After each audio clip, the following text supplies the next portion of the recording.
Porque um animal, um cachorro, ele tem consciência, até onde que vai a consciência dele, né? Se eu não me engano, a diferença principal entre a maior parte dos outros animais e seres humanos é a questão da senciência. Se eu não me engano. É. E, por favor, tomem isso não como verdade absoluta, porque eu posso estar bem enganado aqui. Mas é basicamente a capacidade de estar consciente acerca da própria consciência. Entendi. Isso é o que torna a gente único nesse sentido. Só que eu lembro de ter lido um artigo essa semana, inclusive, falando sobre a possibilidade de polvos também serem sencientes. O quê? Polvos são basicamente alguns dos animais mais inteligentes que a gente conhece. Tá brincando? Sabe aquele negócio assim que todo filme de alienígena, geralmente os alienígenas têm forma de polvo? É. Tem uma razão por isso. É por isso que o Lovecraft, a chegada, né? Eu não sei se era por isso, mas... Mas a chegada é aquele... A chegada são os octópodes, são. E o que eles têm de... Qual que é o lance deles? Eles são extremamente inteligentes. Assim, se tu coloca, por exemplo, polvos dentro de jarras, eles conseguem abrir a jarra por dentro.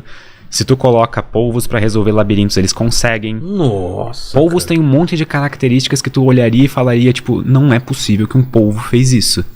Só que um dos problemas, até onde eu tinha lido, um dos problemas de polvos é que eles vivem pouco. Então, eles não têm, digamos, tempo suficiente pra fazer a informação ser geracional, sabe? Pra fazer ela passar gerações e... Então meio que eles têm que... Cada polvo novo tem que descobrir o universo inteiro por si próprio. Então imagina se cada humano tivesse que descobrir a física quântica em um tempo de vida, sabe? Nunca ia acontecer. A gente provavelmente ia estar agitando gravetos e gritando uns com os outros. A segunda parte a gente já faz, mas a parte do graveto pelo menos mudou um pouco. Porque entra a linguagem também, né? Sim. Isso é outra característica que parece ser peculiar de seres humanos. Não necessariamente a linguagem de comunicação. Sim. Mas a maneira como a gente estruturou a nossa. A maneira como a nossa parece ser complexa e permitir conceitos abstratos. Exatamente. Tipo, né? Se eu falar cadeira... Conceito abstrato é que é o lance. Se eu falar cadeira, tanto na tua cabeça quanto na cabeça de todo mundo assistindo nesse exato momento, Vem uma cadeira. Alguma imagem de cadeira diferente apareceu. É.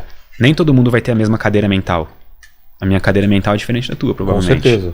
A minha é de madeira...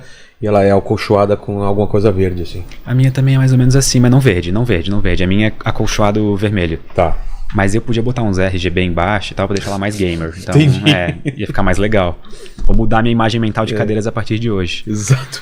E isso é coisa que parece que a nossa, tipo, nossos idiomas geram, sabe? Parece que é isso que permite a gente ter chegado onde a gente chegou, de certa forma. E se for parar pra pensar, línguas...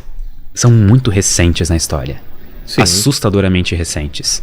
E pelo menos as línguas modernas, tipo, que permitem ainda uma maior capacidade de abstração e filosofia e matemática e tudo mais, deve ser o quê? Uns 15 mil anos atrás? Total. E eu acho que a gente tá chegando num ponto que a nossa língua já é um limitador. A gente precisa ter uma coisa mais evoluída para ela ser mais precisa, porque ela é tudo menos precisa, entendeu? Senão não tinha tanta confusão, né?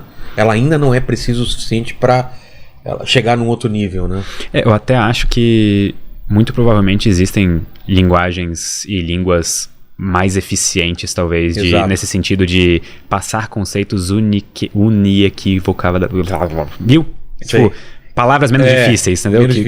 Que não funcionam. Não tem margem para segundas interpretações. Isso. Porque a gente pode ter línguas com frases totalmente dúbias que deixam dois... Eu já tô tentando lembrar, tipo, alguma frase que deixa dois sentidos, alguma frase fácil, comum, que deixa dois sentidos meio que à mostra, mas que, na verdade, tipo... eu, sei lá, pretendi um sentido só, coisa do tipo. Sei. Mas eu não consigo pensar em nenhuma agora, nesse exato momento. Fale... Chupando manga. Porque a manga... Aí pode ser a manga da camisa. Boa. Só que daí... Ontem eu chupei a minha manga. Aí você fala, tá, mas a manga fruta ou sei lá... E ninguém nunca vai perguntar se tu chupou tua manga do moletom, exato. Porque por contexto... a gente sabe que geralmente a manga chupada é a manga fruta. E não a manga... Mas eu tive... manga talvez não seja a mesma coisa, porque não dá pra confundir as ações com manga com a da manga da camisa, né? Sabia que manga é amarela? Tem uma manga amarela lá em casa. Mesmo assim, né? Pode ser a manga da camisa e a manga Eu ainda pensando... Mas eu entendi que pode... Mineiro, né? Ô, você viu? Ô, trem! Mas é um trem. Inclusive, se é um cara que não conhece. na graduação de física foi a primeira vez em que eu vi pessoas de Minas Gerais tendo problemas para entender um conceito por causa disso. Porque assim, físicos, principalmente no século... Que trem é esse? porque no início de 1900, grande parte dos... É muito legal, Pedro. O astrônomo mineiro que tudo pra ele é trem. Vamos nomear esse planeta novo, é trem, outro trem. Outro trem. Nos experimentos lá no início de 1900, geralmente eles eram feitos, tipo, de relatividade, eram feitos em cima de trem se movendo. E aí eu lembro de um caso em que o professor... na verdade eu não tava na sala nesse momento, me contaram esse caso, mas o professor tava, tipo, falando, aí tem lá, sei lá, um pêndulo em cima desse trem, e o aluno mineiro perguntou, que trem? Que trem? Que trem? Tipo, não tô entendendo, sabe? Tipo, o trem. Que trem? Tipo, e foi a primeira vez que eu vi um conflito linguístico. Então, é isso. Por causa de uma coisa, de uma região específica. Exato. Que pra ele trem é a coisa. Aí. Por isso que eu falo, não é tão preciso, mas mesmo que... Mas você tava falando isso por causa da nossa diferenciação de animais, certo? Isso. E tem a coisa da crença, né?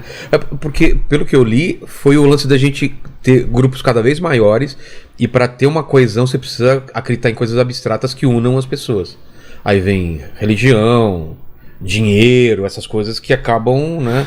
E animal, eles não tem grupos tão grandes assim, né? Pra se organizar. A coisa que eu acho mais fascinante de linguística é uma coisa chamada hipótese de Sapir-Whorf. Já ouviu falar? Não, o que é? Ela é o relativismo linguístico.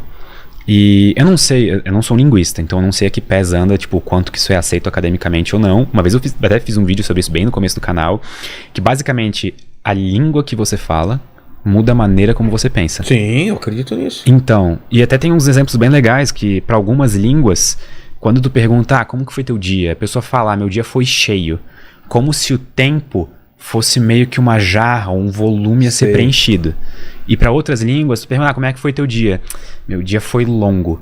Como se o tempo fosse uma distância a ser percorrida ao invés de volume a ser cheio. Então tem vários exemplos bacanas disso, de como a língua que uma pessoa fala muda a maneira como ela pensa. Só o jeito oriental de ler, já o cérebro já é diferente, se for da esquerda para direita ou de direita para esquerda, já muda. Uma vez eu tentei ler um mangá pela primeira vez, eu fiquei bem confuso. Cara. Ninguém me falou que era pra ler. Não? Não. Eu meio que me acostumei, mas é estranho. Eu acho que eu tive que chegar até mais ou menos a metade dele, e aí... Você falou, a história não... aí, assim... O cara começa morto e depois ele vai revivendo. Então, tudo que eu... E era uma história, se eu não me engano, do... É Junji Ito que se fala? Junji Ito? Junji Ito, acho que é. Você manja ou não? A pronúncia eu não manjo. Mas tá ligado quem... Junji Ito, tá... E aí eu tava lendo uma história dele, que muito boa essa história dele, inclusive, é terror psicológico, adoro. Mas aí eu fiquei assim, tipo, eu sabia que ele tinha fama de ter uma escrita meio surtada. Aí eu pensei, deve ser assim. Deve ser assim, né? Aí quando cheguei na metade, eu pensei, pera, se eu li essa frase daqui pra cá fez muito mais sentido. Daí voltei pro... sabe, daí...